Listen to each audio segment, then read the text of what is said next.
तो हम लोग चैप्टर स्टार्ट किए थे बायोटेक्नोलॉजी। उसका इस्तेमाल कहाँ कहाँ पे किया जाए उसके बारे में हम लोग चर्चा कर रहे थे।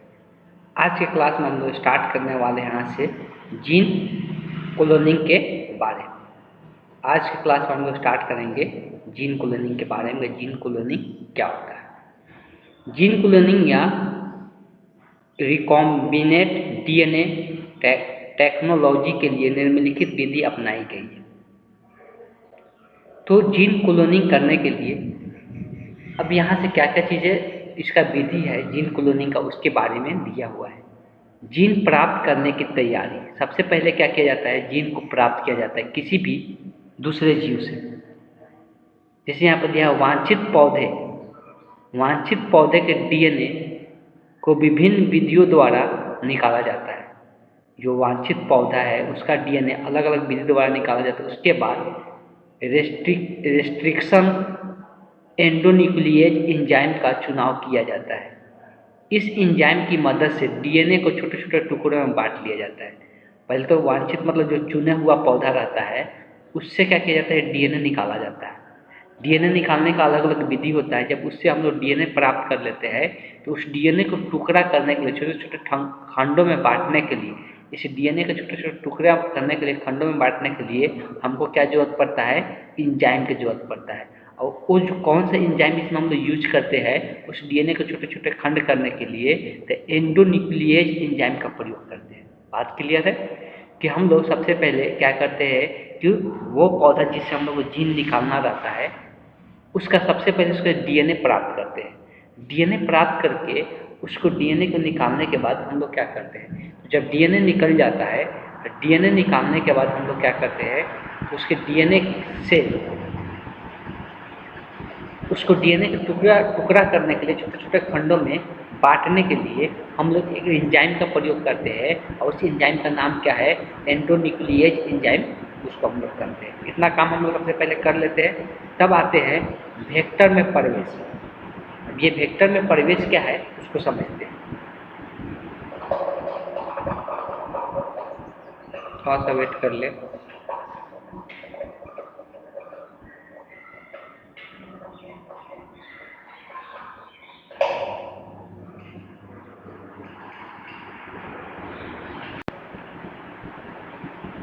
तो ये वेक्टर में प्रवेश क्या है उसको हम लोग समझते हैं। वेक्टर वह एजेंट है जिसके माध्यम से डीएनए को स्थानांतरित किया जाता है, मतलब भेजा जाता है। जैसे प्लाज्मिड, बैक्टीरियोफेज। प्लाज्मिड का यूज किया जाता है या बैक्टीरियोफेज का प्रयोग किया जाता है उस डीएनए को भेजने के लिए। प्लाज्मिड बैक्टीरिया में एक छोटा वलयाकार एक्स्ट्राक्रोमोसोमल डीएनए होता है। तो प्लाज्मिड बैक्टीरिया में एक डीएनए पाया जाता है। उस डीएनए का नाम क्या बोला जाता है? एक्स्ट्राक्रोमोसोमल डीएनए पाया जाता है।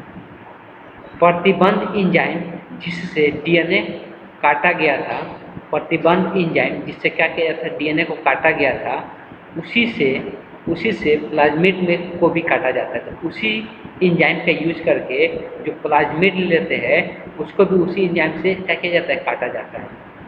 इससे प्लाज्मिड का एक टुकड़ा कट कर अलग हो जाता है और शेष बचे हुए बड़े भाग में डीएनए कटे हुए टुकड़े को एंजाइम लाइकेज की मदद से जोड़ दिया जाता है। तो देखो सबसे पहले प्लाज्मिड में होता है तो इसका दो टुकड़ा में काट दिया जाता है। इसको दो टुकड़ा में काट दिया जाता है। एक टुकड़ा तो अलग हो जाता है, एक बचा हुआ टुकड़ा में क्या होता है? वही जो डीएनए होता है उसको एंजाइम कौन सा एंजाइम? लाइकेज एंजाइम की मदद से जोड़ दिया जाता है। देखो डीएनए हमको प्रवेश कराना है किसमें? सबसे पहले इसको किसमें भेजना है? प्लाज्मिड में भेजना है। किसमें भेजना है? प्लाज्मिड में भेजना है। तो प्लाज्मिड में जो भेजना है डीएनए, तो प्लाज्मिड में डायरेक्ट नहीं भेज सकते। प्लाज्मिड को क्या करना होगा? आधा काट के पार्ट को हटा देना होगा। आधा काट के पार्ट के हटा देना होगा तब इसको, इस डीएनए को इस आधा वाला पार्ट में जाकर जोड़ दिया जाता है। और जो जोड़ने का काम करता है उसको हम लोग लाइगेज के नाम से जानते हैं। जो जोड़ने का काम करता है उसको हम लोग लाइगेज के नाम से जानते हैं। वह प्लाज्मिड में जिसमें डीएनए के टुकड़े जोड़ा जाता है। अब जो प्लाज्मिड में डीएनए का टुकड़ा जोड़ दिया गया उसे हम लोग क्या कहते हैं? पूर्ण योगज डीएनए के नाम से जानते हैं। उसको हम लोग किस नाम से जानते हैं? जिस प्लाज्मिड में डीएनए जोड़ दिया गया है उसको हम लोग पूर्ण योगज डीएनए के नाम से जानते हैं, या रिकम्बिनेट डीएनए के नाम से भी जानते हैं। रिकम्बिनेट डीएनए भी उसको बोला जाता है।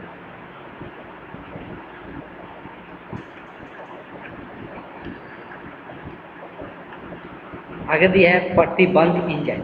अब इसमें प्रतिबंध एंजाइम क्या करता है इसके बारे में हम पढ़ते हैं।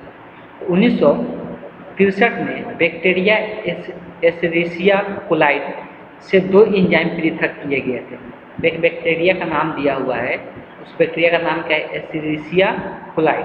इससे 2 एंजाइम पृथक किया गया था, 2 एंजाइम निकाला गया था जो जीवाणु भोजी की वृद्धि को रोक देते हैं। जो कौन सा काम करता था? जीवाणु भोजी जो होता है उसके जीवाणु भोजी को ये क्या करता है? रोक देता है। इसमें से एक एंजाइम डीएनए से मेथिल समूह को जोड़ता है। उसमें से जो 2 एंजाइम था, एक एंजाइम क्या करता है? एक जीवाणु भोजी की वृद्धि को रोकता है और एक डीएनए एंजाइम में मेथिल समूह को क्या करता है? जोड़ देता है। एक में डीएनए एंजाइम में मेथिल समूह को क्या करता है? जोड़ देता है।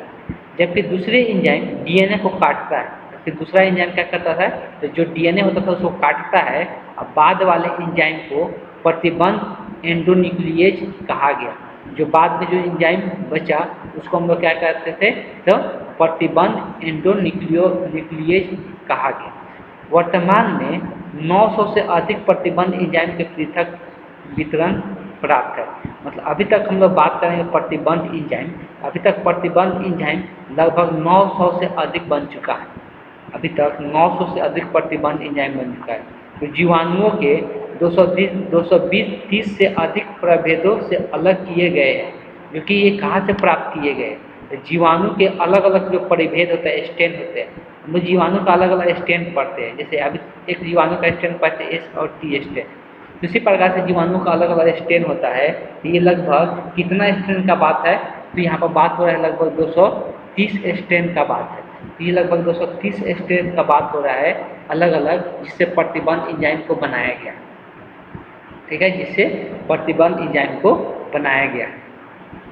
प्रतिबंध एंजाइम के कुछ उदाहरण तालिका इतना में भी दिया गया है। तो ये 900 से अधिक प्रतिबंध एंजाइम बन चुका है, लेकिन कुछ एग्जाम्पल यहाँ पर प्रतिबंध एंजाइम का यहाँ पर कुछ दिया हुआ है। जैसे इको RI, जिसे इसका एंजाइम स्रोत कहाँ से ये पाया गया है? एस्चेरिचिया कोलाई से ये निकाला गया। और भी यहाँ पर एंजाइम दिया हुआ है। ये हम लोग एंजाइम हम लोग ये बेनिफिट होता है, मनुष्य के लिए भी बेनिफिट होता है। इसीलिए ये इतना प्रकार का सब एंजाइम बनाया जाता है। इसका पहचान करने का तरीका दिया हुआ है कि इसमें कौन कौन से जुड़ा हुआ है, एडमिन, वार्निन, साइटोसिन, ये सब दिया हुआ है कौन कौन। तो ऐसा काम करना है, प्रतिबंध एंजाइम कुछ उदाहरण हेडिंग डाल के ये लिख लेना है, इसलिए कि ये कभी कभी डायरेक्ट पूछ देता है, तो ये लिखा हुआ होना चाहिए।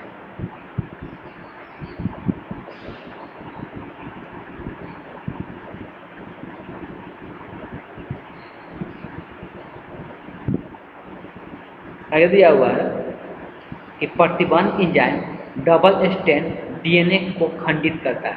तो प्रतिबंध एंजाइम का काम क्या होता है? हमको पता है कि जो डीएनए होता है डबल स्ट्रैंड होता है, इसमें डबल रज्जु होता है। डबल रज्जु को ये क्या करता है? अलग करने का, मतलब इसको बीच को तोड़कर ये डबल रज्जु का अलग करने का काम करता है प्रतिबंध एंजाइम। प्रतिबंध एंजाइम का काम इसके पहले जो हम लोग डीएनए में चर्चा कर चुके हैं क्या काम होता है, वही है इसको डबल रज्जु को अलग करने का काम, खंडित करने का काम करता है। ये एंजाइम डीएनए को एक विशेष स्थल पर काटता है। ऐसा नहीं कहीं से भी काटना इसको शुरू कर देता है। जैसे कि ये ऐसे लंबा सा जोड़ा रहता है, ये एक विशेष स्थल से काटना ये शुरू करता है। तो तालिका इतना में यहाँ पर दिखाया गया, यहाँ से देख सकते हैं ये कटना शुरू हो रहा है यहाँ से।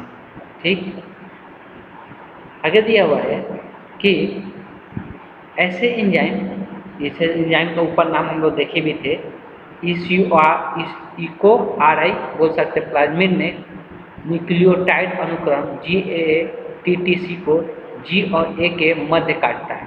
अब ये जो एंजाइम है इको RI, ये किसके मध्य काटना शुरू करता है? G और A के बीच के ये काटना शुरू करता है। ये कहाँ शुरू होता है? यहाँ पर देख सकते हैं, जैसे कि यहाँ पे G है और यहाँ पे A है। तो पहले ये काटेगा जो रज्जु को, यहीं से शुरू करेगा। यहीं से क्या करेगा? ये शुरू करेगा। इस बात को ध्यान में रखना है। जहाँ पे हम G और A एक साथ मिल जाए उसी के बीच से ये काटना शुरू करता है। कौन? Eco RI enzyme. अब यहाँ पे समझ में आ गया होगा ये क्या दिया हुआ है, पहचानने और वितरण। देखो अलग करना एक्टिविटीज मतलब होता है गड्ढा तोड़ना, यहाँ से ये तोड़ता है किसके इको आर ए जो होता है जी और ए वाला से यहाँ से तोड़ना शुरू कर देता है, ऐसे भी यहाँ से याद रख सकते हैं। जो बैम एच आई है वो कहाँ से जी और जी के बीच वाला से यहाँ से तोड़ना शुरू करता है। हिंद 3 है ये ए और ए के बीच से यहाँ पर तोड़ना शुरू करता है। जैसे कि मान लो कि यहाँ पर ए आ गया, यहाँ पे आ गया, यहाँ पे जी हो गया, ये ए और ए के यहाँ से ये क्या करेगा तोड़ना, ये डीएनए को खंडित करना शुरू कर देता है। इस तरह से ये पहचान करने का तरीका है कि ये कहाँ से ब्रेक डाउन करता है, तोड़ता है।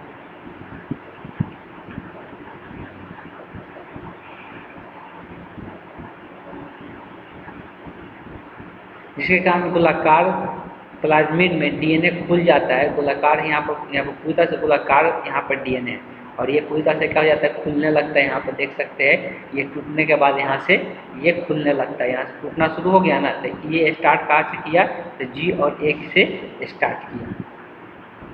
दोनों सिरे स्वतंत्र हो जाते हैं और इस प्रतिबंध एंजाइम द्वारा यदि किसी अन्य डीएनए को काटा जाए तो इनमें भी प्लाज्मिड में डीएनए की तरह कटते हुए किनारे पर उसी प्रकार स्ट्रीकी एंड होंगे। स्ट्रीकी एंड होते हैं मतलब अंत भी वहीं पर होगा जैसे ये शुरुआत होता है। एंजाइम लाइकेज द्वारा किनारे कटे हुए आपस में जुड़ जाते हैं। फिर यहाँ पर किनारे कटा हुआ एंजाइम आपस में जोड़ने का भी काम जोड़ने का काम कौन करता है, तो लाइकेज जो एंजाइम होता है वो जोड़ने का काम करता है।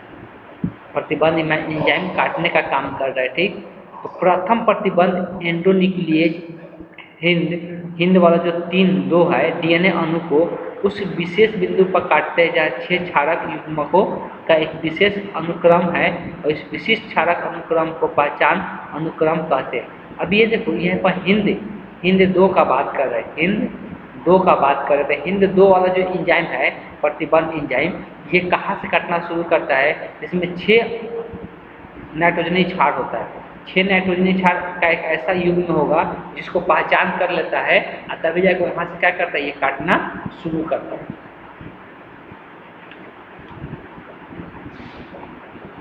प्रतिबंध एंजाइम के नामकरण में परंपरानुसार नाम का पहला शब्द वंश का होता है। अब देखो प्रतिबंध एंजाइम जो बनाया जाता है उसका नामकरण कैसे किया जाता है, इसलिए कि प्रतिबंध एंजाइम हम लोग ऊपर पहले लगभग 900 से ज़्यादा होता है, लेकिन जो इम्पोर्टेंट प्रतिबंध एंजाइम है जो ऊपर में दिया हुआ था इसका नामकरण जो किया जाता है, पहला जो इसका नाम रहेगा वो वंश का नाम रहता है, दूसरा तथा तीसरा क्या रहता है, तो परिकेंद्रित कोशिकाओं की जाति रहता है कि जो हम लोग कोशिका का इसमें यूज किया जा रहा है वो उसका जाति को बताता है, जिनसे ये पृथक किए गए थे, जिससे ये निकाला गया था। जैसे इको आर आई को इस रिसिया कोलाइट बोला जाता है, ये RY13 से प्राप्त किया जाता है। तो किससे ये RY13 से प्राप्त किया जाता है, इको आर आई में वर्ण R प्रभेद को बता रहा है, प्रभेद से RY, यहाँ पे R ये 1 को यहाँ पे R यहाँ पर दिया हुआ है ना, RY प्रभेद को बता रहे हैं कौन सा स्टैंड से इसको लिया गया।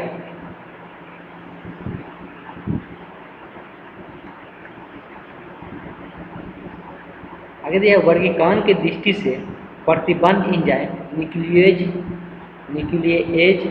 कहलाने वाले एंजाइम के सबसे बड़े वर्ग में आते हैं। तो जो वर्गीकरण की दृष्टि से अगर देखा जाए, जो प्रतिबंध एंजाइम होता है न्यूक्लिएज कहने वाले एंजाइम का सबसे बड़ा वर्ग होता है। तो सबसे एंजाइम जो बनता है तो सबसे ज़्यादा जो मात्रा में बना है वो प्रतिबंध एंजाइम ही बना है। ये 2 प्रकार के होते हैं, एक्सो न्यूक्लिएज और एंडो न्यूक्लिएज। ये जो प्रतिबंध एंजाइम होता है ये 2 प्रकार का होता है, एक्सो न्यूक्लिएज और एंडो न्यूक्लिएज। एक्सो न्यूक्लिएज के सिरे से न्यूक्लियोटाइड को अलग करता है, जबकि एंडो न्यूक्लिएज डीएनए को भीतर के विशिष्ट स्तरों पर काटता है।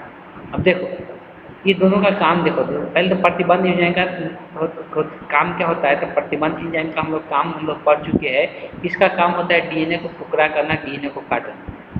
अब ये 2 प्रकार के होता है, एक्सो न्यूक्लिएज और एंडो न्यूक्लिएज। जो एक्सो न्यूक्लिएज होता है वो शुरुआत से, जैसे मान लो कि ये है तो ये कहीं शुरू से अंत से ये काटना शुरू करेगा, मान लो कि यहाँ से काटना शुरू करेगा। लेकिन जो एंडो न्यूक्लिएज होता है वो भीतरी स्तर से कहीं से भी क्या करता है, काटना स्टार्ट कर देता है। इस बात को ध्यान में रखना। प्रत्येक प्रतिबंध एंजाइम डीएनए के अनुक्रम की लंबाई के निरीक्षण के बाद कार्य करता है। तो जितना भी प्रतिबंध एंजाइम होता है सभी के सभी डीएनए का जो अनुक्रम होता है उसके लंबाई को पहले निरीक्षण कर लेता है। जब इस एंजाइम को अपना विशिष्ट पहचान मिल जाता है, वैसे कि ये तो कहीं से स्टार्ट नहीं होता है ना, इसका जो पहचान है कि यहीं से शुरू करेगा, तो पहले उसको पूरा रिसर्च कर लेता है और उसको जहाँ शुरू करना होता है उसको जहाँ पर मिल जाता है वहीं से वो कट कर देता है डीएनए को। तब ये डीएनए से जुड़ता है और द्विकुंडलित को दोनों लड़ियों को शर्करा फॉस्फेट आधार स्तंभ में विशिष्ट केंद्रों पर काटता है और प्रत्येक प्रतिबिंब एंडोन्यूक्लियेज में विशिष्ट पॉलिंड्रोमिक न्यूक्लियोटाइड अनुक्रम का पहचानता है। तो वही है कि लिखा हुआ है कि ये इसको पहचान कर लेता है, पहचान करके इसको वहीं से कट करता है, लेकिन उसके पहले यही है कि निरीक्षण करता है, उसका जांच करता है, तभी जाके उसको मिलता है जहाँ पे कि हमको यहाँ से इसको काटना है, तो वहाँ से वो कट करना शुरू कर देता है। अभी यहाँ पे एक शब्द दिया हुआ है, ये जो एक पैटर्न होता है डीएनए का, जो नाइट्रोजनी छाप जो रहता है एडेनिन, ग्वानिन, साइटोसिन, थाइमिन, तो ये सब जो जुड़ा रहता है, तो ये एक पैटर्न हम लोग को इसमें प्राप्त होता है जहाँ से ये काटना शुरू करता है। उसी को हम लोग एक नाम देते हैं, एक संख्या को हम लोग बोलते हैं पैलिंड्रोम। पैलिंड्रोम्स क्या होता है उसको थोड़ा हम लोग समझ लेते हैं। ये वर्णों के समूह जिन्हें आगे और पीछे दोनों तरफ से पढ़ने के लिए एक ही शब्द बनता है, जैसे मलयालम, इसको पलट के भी लिखेंगे मलयालम लिखा हुआ है, तो मलयालम इसको पलट के भी लिखेंगे तो सेम ही शब्द बन जाएगा, कि उसी को हम लोग क्या कहते हैं पैलिंड्रोम्स कहते हैं। तो ऐसे डीएनए में भी होता है, मान लो कि ACT मिला, इसको ऐसा कोई पैटर्न मिल जाता है जिसको पलटने से भी हम लोग यहाँ पे क्या है CA, अब इसको पलट के भी लिखेंगे तो सेम ही चीज़ दिखाएगा। तो वैसे हम लोग वैसे पैटर्न को हम लोग क्या कहते हैं पैलिंड्रोम के नाम से जानते हैं। अब इसको इधर से लिखे या इधर से भी लिखे, इसको पलट के भी लिखेंगे तो सेम ही चीज़ दिखाएगा। तो वैसे संख्या को हम लोग क्या कहते हैं, वैसे पैटर्न को पैलिंड्रोम के नाम से हम लोग जानते हैं। यदि यह शब्द पैलिंड्रोम और डीएनए के पैलिंड्रोम में अंतर होता है। शब्द के पैलिंड्रोम जो होता है वो और डीएनए के पैलिंड्रोम में थोड़ा सा अंतर होता है। पैलिंड्रोम में उसी शब्द को दोनों ओर से पढ़ा जा सकता है, परंतु डीएनए में पैलिंड्रोम क्षारक युग्मकों का एक ऐसा अनुक्रम है जो पढ़ने के अभिविन्यास से समान रखने पर दोनों लड़ियों में एक जैसा पढ़ा जाता है। तो वही चीज़ हो गया, यहाँ पे हम लोग किसको पढ़ते हैं, यहाँ पे जो नाइट्रोजनी क्षार रहता है, ये जो अभी हम दिखाए ये नाइट्रोजनी क्षार होता है, उसको जब पढ़ते हैं तो दोनों तरफ से समान ही पढ़ने को मिलता है। तो उसी को यहाँ पे हम लोग पैलिंड्रोम के नाम से जानते हैं। जैसे अभी हम थोड़ा देर पहले दिखा दिए, ये 5 डैश से 3 डैश अगर पढ़ रहे तो GATTC, इसको एक और यहाँ पैलिंड्रोम दिया हुआ है 3 डैश से 5 डैश, मतलब इसका उल्टा का दिया हुआ है, लेकिन दोनों सेमी पढ़ा रहे हैं GATCC, तो दोनों का दोनों सेमी चीज़ पढ़ा रहा है, उसको पलट के भी पढ़ने पर सेमी चीज़ पढ़ा रहा है। मतलब यहाँ पर 3 से भी पढ़ रहे हैं तो सेम चीज़ पढ़ा रहा है, सेम पैटर्न मिल जाए, कहने का मतलब सेम पैटर्न मिल जाए, खाली यहाँ पे ये 5 डैश और 3 डैश चेंज होना चाहिए। 5 डैश से जो 3 डैश पढ़ रहे हैं, फिर 3 डैश से एक 5 डैश ऐसा मिल जाए जो सेमी पढ़ाए, तो उसको हम लोग इसमें हम लोग उसको पैलिंड्रोम के नाम से जानते हैं, इसमें इसको हम लोग पैलिंड्रोम के नाम से जानते हैं। प्रतिबंध एंजाइम डीएनए की लड़ी को पैलिंड्रोम स्थल के केंद्र से थोड़ी दूर पर काटती है। अब देखो, ये जो प्रतिबंध एंजाइम होता है वो कहाँ से काटता है, पैलिंड्रोम स्थल के केंद्र से थोड़ी दूर पर ये क्या करता है, काटना शुरू कर देती है। यह एंजाइम विपरीत लड़ियों में 2 समान क्षारकों के बीच काटती है, जिसके फलस्वरूप सिरों पर एक लड़ीय भाग रह जाता है और प्रत्येक लड़ी के प्रलंबी फैलाव मिलता है, जिन्हें चिपचिपा सिरा भी हम लोग कहते हैं। जैसे कि यहाँ पर दिखाया गया, इधर से ये कटना शुरू किया, इधर से ये कटना शुरू किया, ठीक, इधर से एक रज्जू मिला तो यहाँ से भी ये सेमी पैटर्न मिला होगा। मान लो कि ये 5 डैश से ये 3 डैश है और इधर 3 डैश से ये 5 डैश है। ये 3 डैश से 5 डैश क्यों, मान लो कि यहाँ पे साफ साफ दिखा देते, चलो यहाँ पे 5 डैश है और यहाँ पे 3 डैश है। ये जो रज्जू काटा यहाँ पे क्या था, GAATCC मिला था, और इधर से यहाँ पे देखा गया था तो 3 डैश से 5 डैश की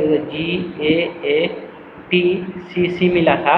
तो वही चीज़ को यहाँ पर 3 डैश से 5 डैश में लिखेंगे सेमी हो रहा है, और 5 डैश से 3 डैश में मिल रहा है सेमी हो रहा है। तो वही यहाँ पर पैलिंड्रोम का कार्य यहाँ पर दिखाया गया है, और ये दोनों तरफ से काटना शुरू कर देता है।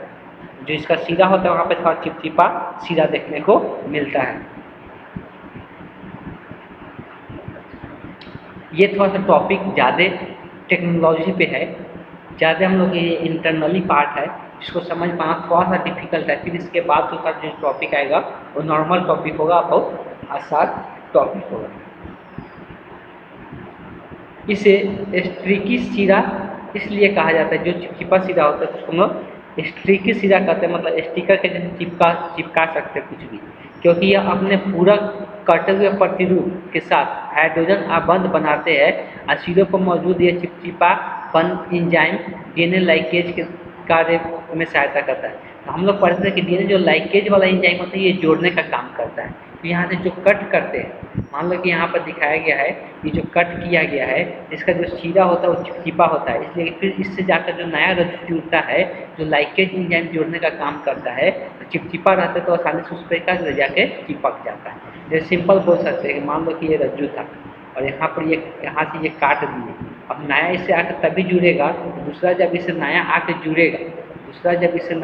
जुड़ेगा, तो ये इसके साथ जोड़ेगा बॉन्ड को, ये तब जोड़ पाता है जब ये चिपचिपा रहता है, तब जाके आसानी से ये जुड़ जाता है। और जोड़ने का जो काम जो करता है एंजाइम उसको लाइकेज एंजाइम के नाम से जानते हैं।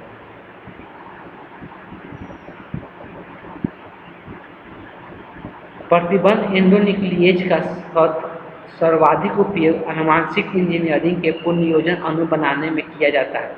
वही चीज़ लिखा हुआ है, इसका सबसे ज़्यादा उपयोग कहाँ पे, आनुवंशिक इंजीनियरिंग में ही किया जाता है। इसलिए हम लोग नए डीएनए बनाना रहता है जिसका पुराने का गुण उसमें होना चाहिए। तो विभिन्न स्रोतों और जीनोमों से प्राप्त डीएनए से मिलकर बनता है।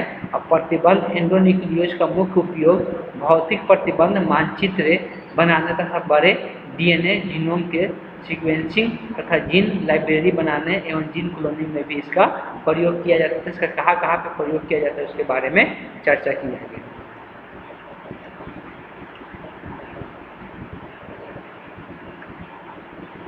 देखो, जो डीएनए हम लोग काट के निकालते हैं तो वही चीज़ के बारे में दिया हुआ है।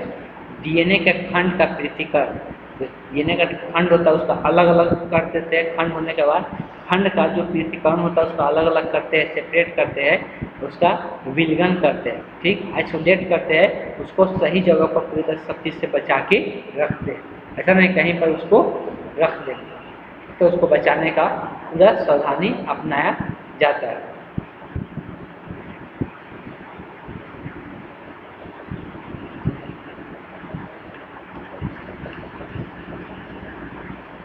ये टॉपिक पूरा पहले पढ़ते हैं, ये भी लंबा सा टॉपिक है।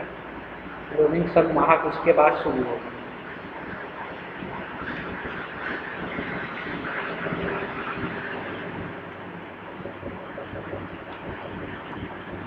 आगे दिया है प्रतिबंधन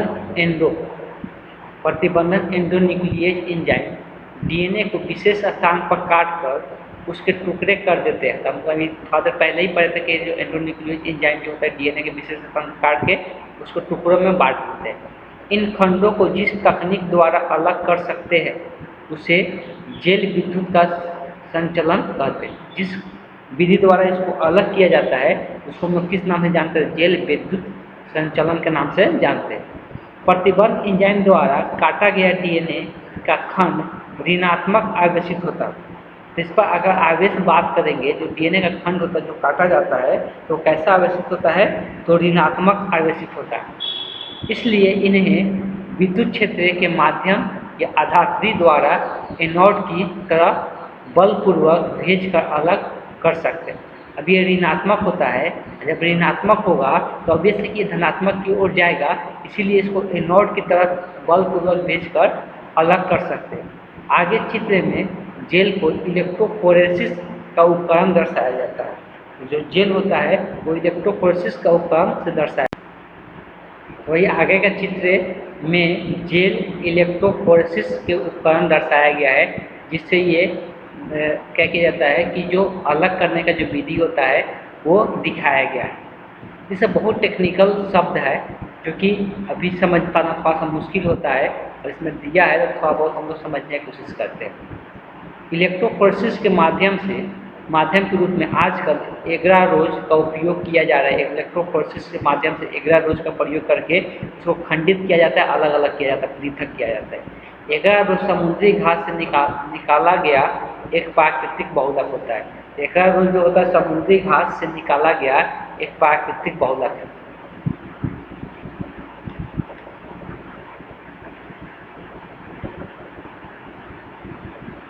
आगे दिया हुआ है डीएनए के प्रतिबंधन एंजाइम से काटने के बाद, जब डीएनए को प्रतिबंधन एंजाइम से काट दिया जाता है, काटने के बाद एग्रारोज जेल में बने कूप में लोड करते हैं। तो चीज़ दिया हुआ है जो एग्रारोज जो समुद्री घास से प्राप्त किया जाता है, जब प्रतिबंधन एंजाइम से वो काट दिया जाता है तब उसके बाद इसमें डाल दिया जाता है। यह माइक्रोपिपेट द्वारा किया जाता है। डीएनए को लोडिंग ड्राई के साथ मिश्रित कर लेते हैं ताकि नीले रंग के डाई को आसानी पूर्वक देखकर डीएनए मिश्रित डाई को एग्रारोज जेल में लोड किया जा सके और जेल के इलेक्ट्रोफोरेसिस यंत्र में डालने से पहले उपकरण में तरल बूफर डाला जाता है। यहाँ पर इसका डायग्राम नीचे भी दिया गया है। यहाँ पर ये एक मशीन है इलेक्ट्रोफोरेसिस जो क्या करता है डीएनए के खंडों को अलग अलग करता है, पृथक करने का काम करता है। इस बात को समझना, डीएनए खंडों के एग्रारोज जेल के छलनी प्रभाव द्वारा उनके आकार के अनुसार अलग करते हैं, मतलब अलग अलग आकार के रहते हैं तो उसका आकार के अनुसार अलग अलग कर लेते हैं। इस कारण खंड जितने छोटे होंगे वे अधिक दूर तक जाएंगे और ऊपर के चित्र में डीएनए के नमूना को कूप की ओर लोड किया गया है। बताया जाए डीएनए का जितना छोटा छोटा खंड रहेगा उतना वो दूर तक जाएगा। अगर डीएनए का खंड अगर बड़ा बड़ा रहेगा तो ज़्यादा दूर तक उसमें नहीं जाएगा। पृथक डीएनए को हम तभी देख सकते हैं जब डीएनए का एथियम ब्रोमाइड के संपर्क, अब इसको देखना चाहते हैं अगर तो तभी देख पाएंगे जब इसको कौन सा विलयन में डालेंगे, एथियम ब्रोमाइड के संपर्क में लाते हैं तब। इसके लिए एथियम ब्रोमाइड 1% घोल को एग्रारोज जेल में मिला दिया जाता है। इसको हम लोग क्या करते हैं 1% घोल को एग्रारोज जेल में डाल देते हैं और एथियम ब्रोमाइड के अभिरंजित डीएनए पराबैंगनी किरणों के गुजरने से चमकीली रंगनी, अब देखो वही चीज़ यहाँ पर लिखा हुआ है, जब इसके विलयन में हम लोग डाल देते हैं तब हम लोग क्या करते हैं उसमें पराबैंगनी किरणें गुजारते हैं और पराबैंगनी किरणें गुजारने से वो हम लोग को डीएनए दिखाई देने लगता है। और कैसा रंग का दिखाई देने लगता है, नारंगी रंग के पट्टी टाइप का दिखाई देने लगता है। डीएनए के खंडों को एग्रारोज जेल में देखने के लिए एक विशेष उपकरण की आवश्यकता पड़ती है जिसे जेल डाक्यूमेंटेशन सिस्टम कहा जाता है। एक और यहाँ पर सिस्टम अपना सकते हैं उसको देखने के लिए। जेल के अंदर अगर डीएनए खंड को देखना चाहते हैं तो डॉक्यूमेंटेशन सिस्टम का प्रयोग किया जाता है। इस उपकरण के नीचे एक बॉक्स होती है जिसमें पराबैंगनी किरणें के लिए एक ट्यूब लगी होती है और इस उपकरण के ऊपर की ओर एक बॉक्स होता है जिससे जेल के फोटो लेने के लिए एक कैमरा लगा होता है और इस कैमरे के संपर्क में एक कंप्यूटर तथा प्रिंटर होता है जिसे डॉक्यूमेंटेशन सिस्टम से लिए गए डीएनए के फोटो को बगल के चित्र को दर्शा देता है और इससे हम लोग को उसका आकृति दिखाई देने लगता है, जैसे यहाँ पर देख सकते हैं। डीएनए के पृथक्कृत पट्टियों को एग्रारोज जेल में काट कर निकालते हैं और जेल के टुकड़े को निष्कर्षित कर लेते हैं और इस प्रक्रिया का छालन कहा जाता है। और इस प्रकार शुद्ध डीएनए को क्लोनिंग संवारक से जोड़कर पुनर्योजित, अब यहाँ पर वही चीज़ दिया हुआ है कि जब हम इसको अलग अलग कर लेते हैं पृथक हम लोग को दिखाई देने लगता है, तब इससे हम लोग को क्या करते हैं नया डीएनए बनाने के लिए इसका जो पार्ट कटा हुआ था उसमें हम लोग नया लक्षण क्या करते हैं ऐड करते हैं, नया लक्षण जोड़ते हैं, नया लक्षण जोड़ के नए डीएनए का निर्माण कर लेते हैं। अब ये क्लोनिंग संवाहक मतलब इसका निर्माण ज़्यादा मात्रा में हो सके, अब इसके लिए हम लोग क्या करते हैं, अब अभी से थोड़ा मात्रा तो हमको नहीं चाहिए, इसका मात्रा ज़्यादा बढ़ाना है, जो डीएनए हम बनाए उसका मात्रा ज़्यादा होना चाहिए, इसलिए इसको किसी दूसरे जीव में क्या करते हैं स्थानांतरित करते भेजते हैं, दूसरे जीव में भेजकर उसकी संख्या में क्या करते हैं वृद्धि करते हैं, उसकी संख्या में हम लोग वृद्धि करते हैं तो उसको हम लोग किस प्रकार से करते हैं उसको हम लोग नेक्स्ट क्लास में पढ़ेंगे। लेकिन अभी तक हम लोग क्या पढ़े कि डीएनए को पहले खंडित किया जाता है, जिसका डीएनए हमको चाहिए उसका डीएनए निकाल दिया जाता है, निकाल कर खंडित किया जाता है। और खंडित करने के लिए हम लोग कौन सा एंजाइम का इस्तेमाल करते हैं, तो हम लोग कौन सा एंजाइम इस्तेमाल करते थे अभी हम लोग पढ़े थे। तो हम लोग ये एंजाइम यूज करते हैं उसको हम लोग प्रतिबंधन एंजाइम के नाम से जानते हैं। और जब ये खंडित हो जाता है इसको पृथक करना रहता है, अलग अलग करना रहता है, सब एक साथ रहेगा तो हम लोग काम नहीं कर पाएंगे। इसको अलग अलग करने के लिए हम लोग एक मशीन का इस्तेमाल करते हैं जिसको हम लोग बोलते हैं जेल इलेक्ट्रोफोरेसिस उपकरण बोलते हैं। जेल इलेक्ट्रोफोरेसिस उपकरण में हम लोग कुछ इस प्रकार से इसको पृथक कर लेते हैं। हम लोग को दिखाई भी देना चाहिए, दिखाई देने के लिए हम लोग कुछ पदार्थ का इस्तेमाल करते हैं और परावैज्ञानिक किरणों का इस्तेमाल करते हैं जिससे हम लोग को डीएनए दिखाई दे सके, जैसे कि यहाँ पे दिखाई दे रहा है टुकड़ों। तब उसके बाद उसमें क्या करते हैं हम लोग डीएनए का जो खंडित हुआ रहता है उसको पृथक करके उसमें नए उसका जो पार्ट होता है उसको जोड़ लेते हैं और जोड़ के पूर्ण नियोजन डीएनए का निर्माण कर लेते हैं। उसके बाद इसका क्लोनिंग करते हैं, मतलब इसका संख्या ज़्यादा मात्रा में उपज करने के लिए हम लोग क्या करते हैं तो उसको हम लोग नेक्स्ट क्लास में पढ़ेंगे। तो आज के क्लास को हम यहीं पे एंड करते हैं।